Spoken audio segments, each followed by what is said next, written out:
This summary shareable webinar is about developments in the world of product eco-compliance with focus on articles. I will try and update you with the latest here.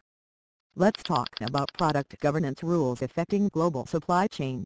Many of these are regulation-driven, some are standards-driven. These are the regulations and their regions of origin. In the USA, conflict minerals are regulated by the Dodd-Frank Act. In the EU you have RoHS, WEEE, REACH, energy-related, others of equal importance battery, packaging etc., labeling etc. There are somewhat similar regulations in many other countries, for example China RoHS, Korea REACH etc. As far as other regulations in North America, Canadian Chemicals Management. In the various states in USA there is activity, for example, California Green Chemistry Initiative, Maine, Massachusetts etc. Industry standards in some cases restrict. For example, JIG is an industry standard that seeks to restrict what materials can be used in the electronics industry. No change in substances, categories or thresholds for now, but looking to add some substances.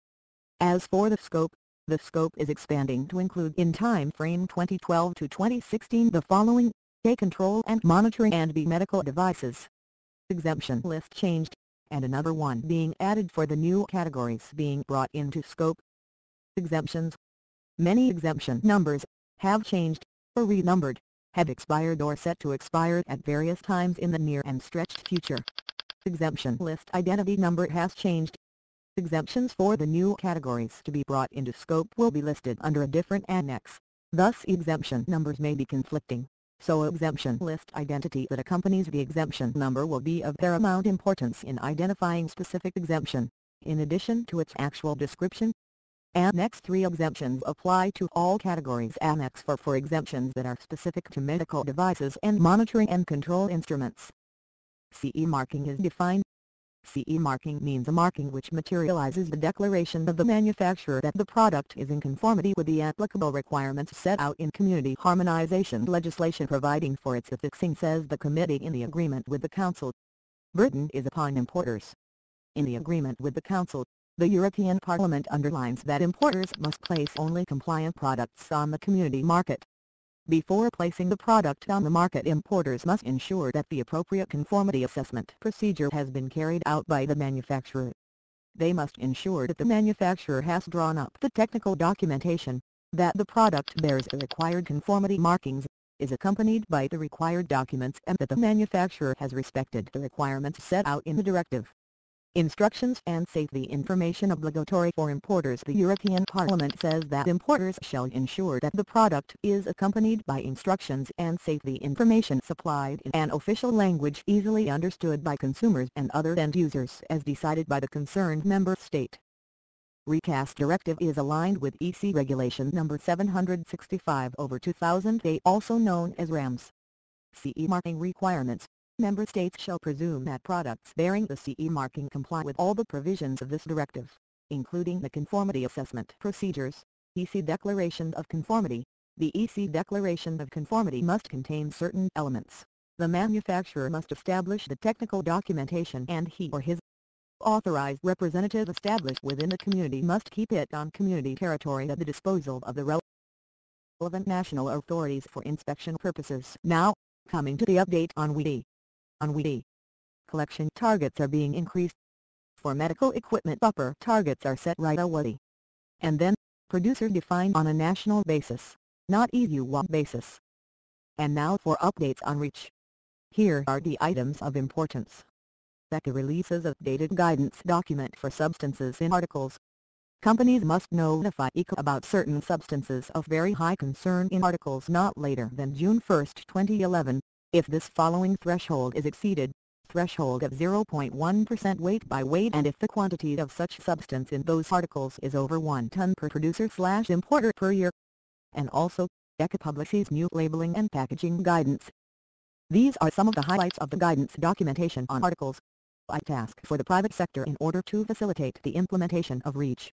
Information needed to identify and comply with requirements for substances in articles can often be derived from standardized information that is obtained from suppliers based in the EDA.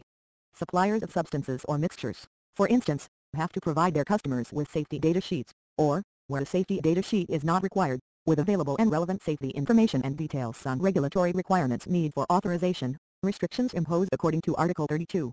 This obligation also applies when the substance or mixture is supplied in a container or on a carrier material.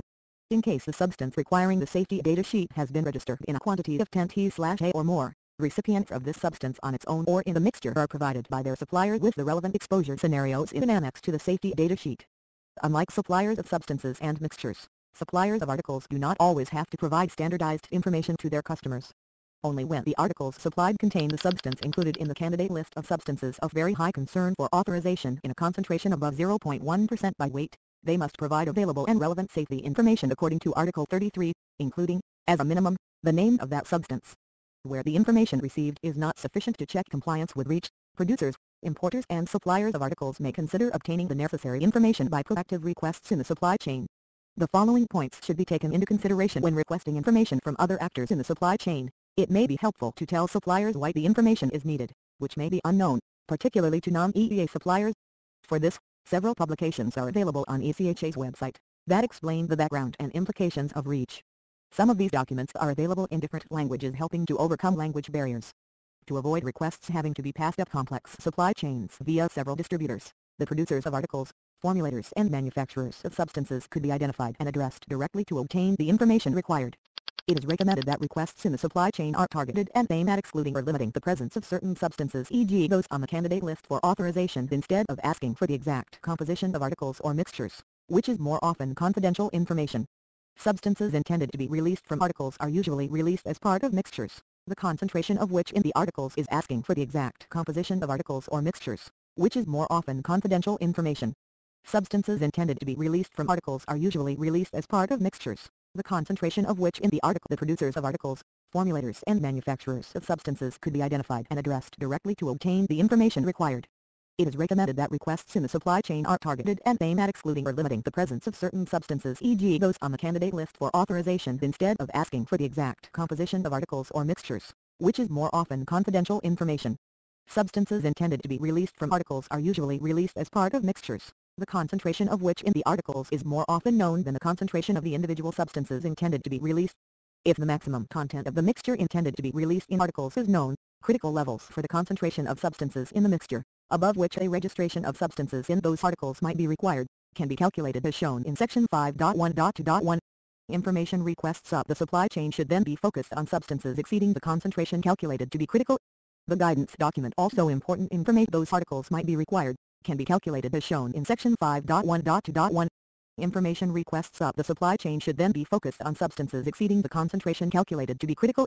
The guidance document also important information on evaluation of information received from suppliers. And finally, packaging has separate articles. This is what ECHA has to say about packaging and articles. Next we come to EU labeling requirements for energy-related products. The date for compliance of the requirements is July 28, 2011. The key features are, overall scope. Now all energy-related products. Only specific products have implementing measures. A. Through G-Label regarding conflict minerals. Dodd-Frank Act creates responsibilities for manufacturers. The EICCGC survey relating to certified smelters for procurement of the metals derived from the minerals appears to be the route most manufacturers are taking to address this issue. There are substantial requirements for documentation, including determination of products or parts where such derivatives of these minerals are used, the quantities, and the sources of procurement of such material. There are extensive requirements and durations for maintaining records. And there are some updates to China rules to expand the scope of products covered. Substance usage in parts and products are also voluntarily restricted through some industry standards. Because customers buy based only for standards-compliant parts, the restriction passes through the supply chain. The industry standard for identifying substances and substance categories in electronic products subject to global ECHO regulations. The current version of the standard is EDIG 4.0. It is updated at least twice a year. Now for some discussion on data exchange and the supply chain. These are some of the common data exchange formats for supply chain data exchanges. Spreadsheet. This is predominant. The advantages are ease of exchange, input and viewing. Next is XML or Extensible Markup Language. This allows exchange of data and import into databases, but viewing needs tool, though it is not hard to find one. Last is the PDF, for which viewing and exchange are easy. but automation of data in and out into the format from typical databases is limited.